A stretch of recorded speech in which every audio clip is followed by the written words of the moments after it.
پوری تاریخ ہے اور اسی پر ہماری بنیاد بھی قائم ہے۔ عشق رسول ہماری بنیاد ہے۔ شروع میں آپ دیکھیں، جب اسلام کا آغاز ہوا سرکار کے زمانے میں، تو اس زمانے میں جو لوگ بھی کلمہ پڑھے ان کو بہت سارا امتحان دینا پڑا، بہت ساری آزمائشوں سے گزرنا پڑا، ظلم کی ساری داستانیں رقم کی گئیں۔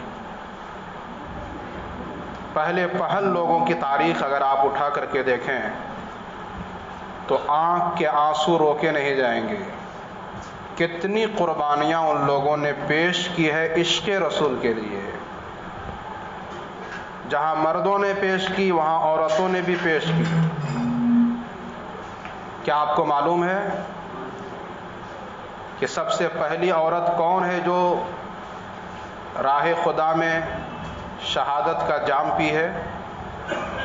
نہیں معلوم ہے۔ کبھی مدرسے کا منہ نہیں دیکھا، کبھی کتابوں کو اٹھا کر کے آنکھ کی روشنی نہیں بڑھایا۔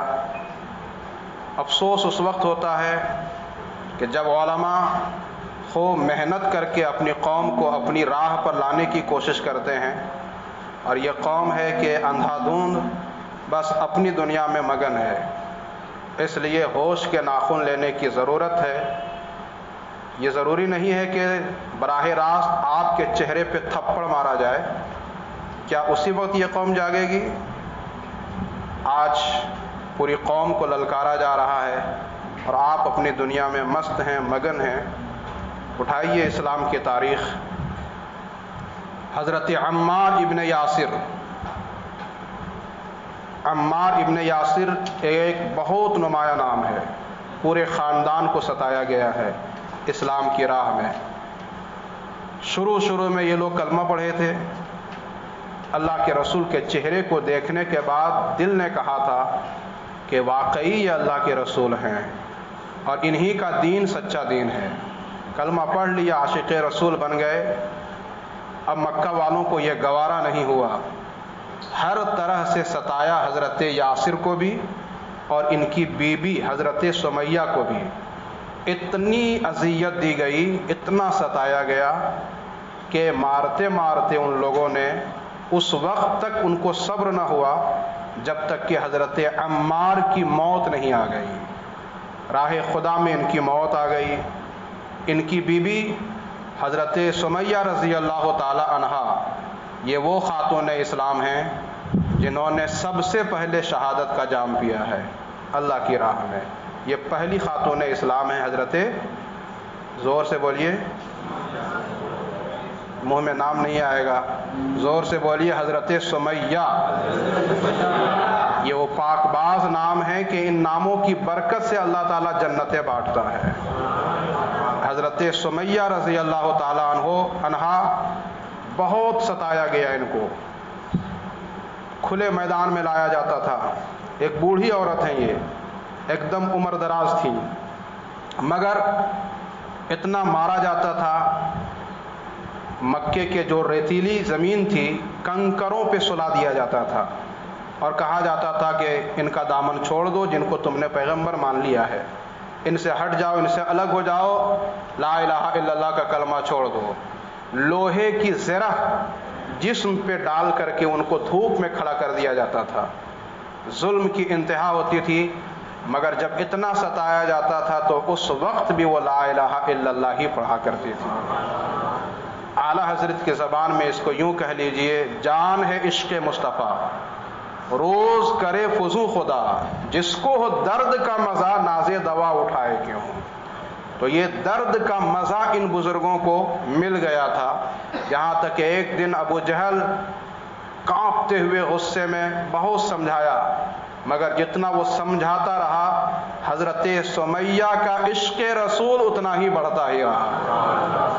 جب دیکھا کہ ان کے دل میں جو نشہ ہے عشق رسول کا وہ اتر نہیں سکتا ہے، تو مارے غضب کے اس نے نیزہ اٹھایا، برچھی اٹھایا اور مارا حضرت سمیہ رضی اللہ تعالی عنہا کی جسم اقدس پہ، ناف کے نیچے والے حصے میں وہ نیزہ آ کر کے لگا اور اسی حال میں حضرت سمیہ عشق رسول میں اپنی جان کو قربان کر دیتی ہیں۔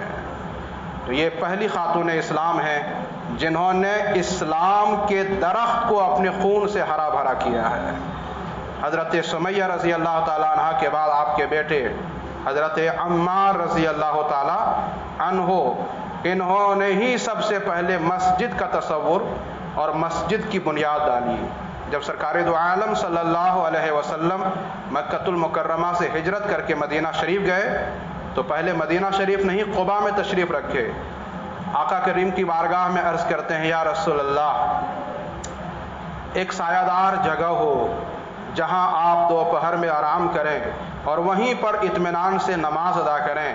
اسی خواہش کی بنیاد پر آپ نے پتھروں سے دیوار قائم کی اور ایک مکان نما جگہ بنائی سرکار کے لیے، جو مسجد کی ایک پہلی بنیاد رکھی گئی حضرت عمار رضی اللہ تعالیٰ عنہ کے ذریعے سے۔ تو یہ مجاہدین اسلام ہیں اور یہ سچے جانباز عاشقان رسول ہیں جن کے عشق نے دنیا والوں کو جگا دیا اور پوری دنیا کو سمیٹ کر سرکار دو عالم صلی اللہ علیہ وسلم کے قدموں پہ ڈال دیا۔ یہ وہ لوگ ہیں جو اپنی جان قربان کر کے نبی کی عظمت کا ڈنکا بجا رہے تھے۔ تو آج بھی ان کے عشق کی ضرورت ہے۔ اللہ پاک ہمیں اور آپ کو انہی عاشقان رسول کے عشق کی کچھ برکتیں عطا فرمائے۔ روزے کے تعلق سے ایک مسئلہ سن لیجئے۔ روزے کی حالت میں کولگیٹ لگانا، منجن لگانا، یہ سب مکروہ ہے۔ کھینی کھانا، اس سے روزہ ٹوٹ ہی جائے گا۔ اگرچہ آپ سمجھیں کہ ہم تو منہ میں ہونٹ میں رکھے ہیں کھینی کو، اس کا کوئی ذرہ حلق کے اندر نہیں گیا ہے، مگر پھر بھی کھینی کو مفسد صوم یعنی روزہ توڑنے والا بتایا گیا۔ کھینی ہی پر گل کو بھی قیاس کیا گیا۔ گل جو استعمال کرتے ہیں لوگ، اگرچہ وہ صرف دانت میں لگائیں اور یہ سمجھیں کہ کوئی ذرہ حلق کے نیچے نہیں گیا، مگر تصریح فقہا کے مطابق کھینی سے بھی روزہ ٹوٹ جاتا ہے اور گل سے بھی روزہ ٹوٹ جاتا ہے۔ اس لیے ان چیزوں سے روزے کی حالت میں بچنا ہے۔ آئیے کھڑے ہو جائیں اور صلاۃ و سلام پیش کریں۔